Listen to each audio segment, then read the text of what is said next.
అందరికీ నమస్తే. నా పేరు doctor Padma, MD in acupuncture and cosmetology. ఈరోజు మనం మాట్లాడుకోబోయే టాపిక్ వచ్చేసి పిగ్మెంటేషన్.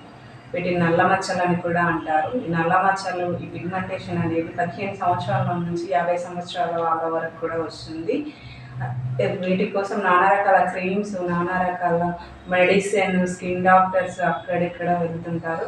అవి వాడినన్ని రోజులే ఆ పిగ్మెంటేషన్ తగ్గుతుంది, మళ్ళీ యథావిధిగా వస్తుంది. అసలు ఈ మెడిసిన్ వాడే ముందు ఆ పిగ్మెంటేషన్ ఎందుకు వస్తుంది అనేది ఒకసారి మనం ఆలోచించాలి.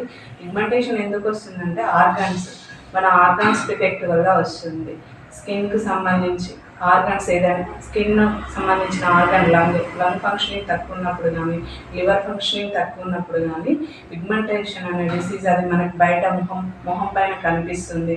అప్పుడు పైన మొహానికి మాత్రమే చూసుకుంటాం కానీ మనం లంగ్, లివర్ ఇవన్నీ మనకు తెలియక మనం వాటిని పెద్ద పట్టించుకోము. పైన క్రీమ్స్ ఎన్నో రాస్తూ ఉంటాము. మన కాస్మెటిక్ ఆక్యుపంక్చర్ అనేది పురాతనమైన వైద్యం. ఈ వైద్యం ద్వారా రూట్ క్రాస్ నుంచి క్లియర్ చేయొచ్చు. లోపల ఫంక్షనింగ్ ఏది తక్కువ ఉందనేది చూసుకొని దాన్ని క్లియర్ చేసుకోవచ్చు. అదేవిధంగా హార్మోనల్ ఇంబ్యాలెన్స్ వల్ల కూడా ఈ పిగ్మెంటేషన్ వస్తుంది. ఇంకోటి ఏంటంటే, మగవాళ్ళలో స్మోకింగ్ చేసే వాళ్ళకి, లేదా డ్రింక్ చేసే వాళ్ళకి, దేనికైనా ఎడిక్ట్ అయిన వాళ్ళకి, నిద్రలేమి వల్ల కూడా పిగ్మెంటేషన్ అనేది వస్తుంది. నేను చెప్పొచ్చేది ఏంటంటే, కాస్మెటిక్ ఆక్యుపంక్చర్లో బెస్ట్ థెరపీ ఉంది. అదేవిధంగా మనం ఇంట్లో గృహ చిట్కా ఏంటంటే, పుదీనా పేస్ట్లో హనీ కలుపుకొని రోజు పేస్ట్ లాగా చేసి ఫేస్ ప్యాక్ వేసుకున్నట్టయితే ఈ పిగ్మెంటేషన్ తగ్గించుకోవచ్చు. ఈ వీడియో యూజ్ అయ్యే వాళ్ళకి చాలామంది ఉన్నారని నేను అనుకుంటున్నాను. నచ్చితే లైక్ చేయండి.